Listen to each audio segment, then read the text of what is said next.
Sri Dipertuan, terima kasih Abang Berhormat Perdana Menteri.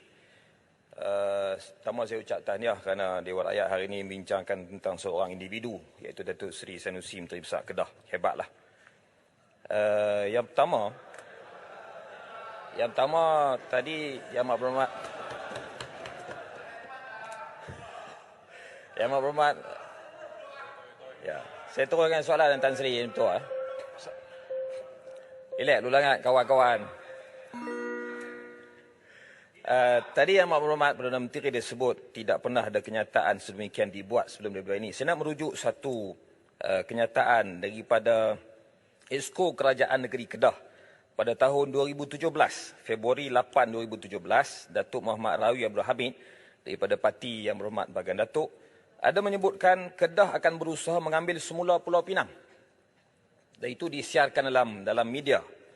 Ketika itu tentang apabila berbincang tentang tuntutan hak pampasan, tuntutan pajakan dan juga bayaran air Pulau Pinang. Dan bagaimana pula dengan tulisan-tulisan makalah-makalah akademik yang lain yang ditulis juga oleh Prof. Ahmad Murad Marikan, Prof. Dr. Abdul Muati dalam beberapa makalah-makalah akademik, dan saya rasa banyak tulisan-tulisan sejarah yang membincangkan tentang polemik sejarah Kedah dan Pulau Pinang. Bagaimana tindakan kerajaan terhadap tulisan-tulisan itu dan juga makalah-makalah akademik itu. Itu satu, ya, Datuk Seri Betul.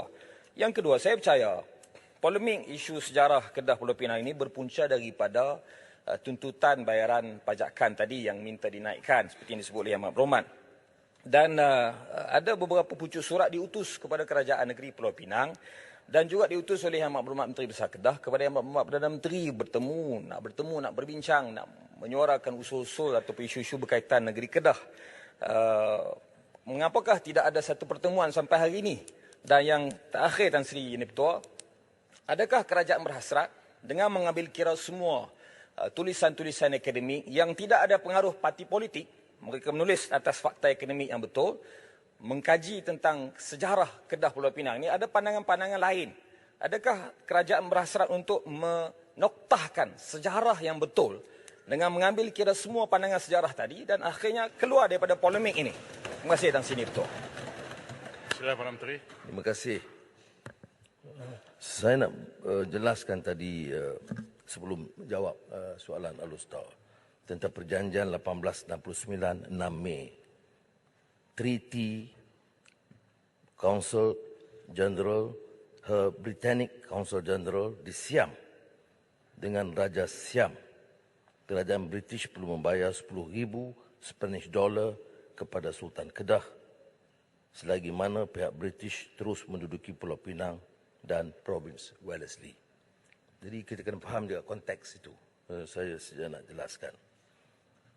Ini disebut juga dalam mesyuarat Majlis Kewangan Negara pada 7 Jun 2018 bila dinaikkan bayaran pemberian khas oleh Kerajaan Persekutuan kepada Kerajaan Negeri Kedah.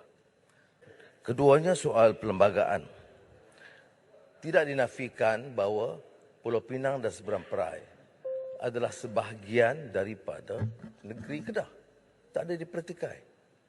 Tetapi sejarah kemudian berubah apabila Inggeris memperolehi Pulau Pinang dan Seberang Perai seperti kedudukan Melaka dan kemudian Singapura, Sabah dan Sarawak.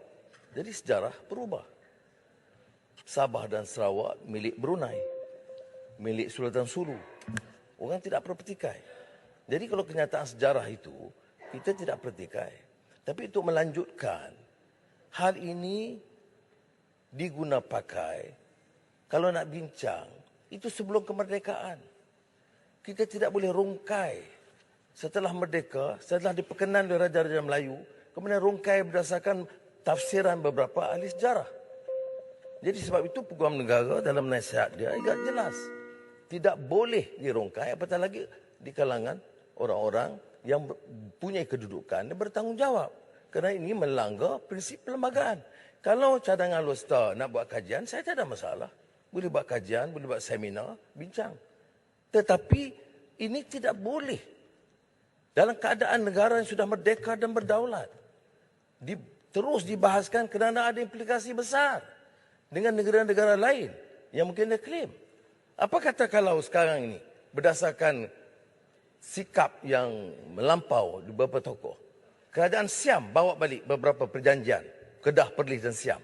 Itu kita akan menghadapi masalah. Selama ini tidak dibuka perbincangan itu. Jadi tak perlu kita buka perbincangan yang akan menikam kita kembali.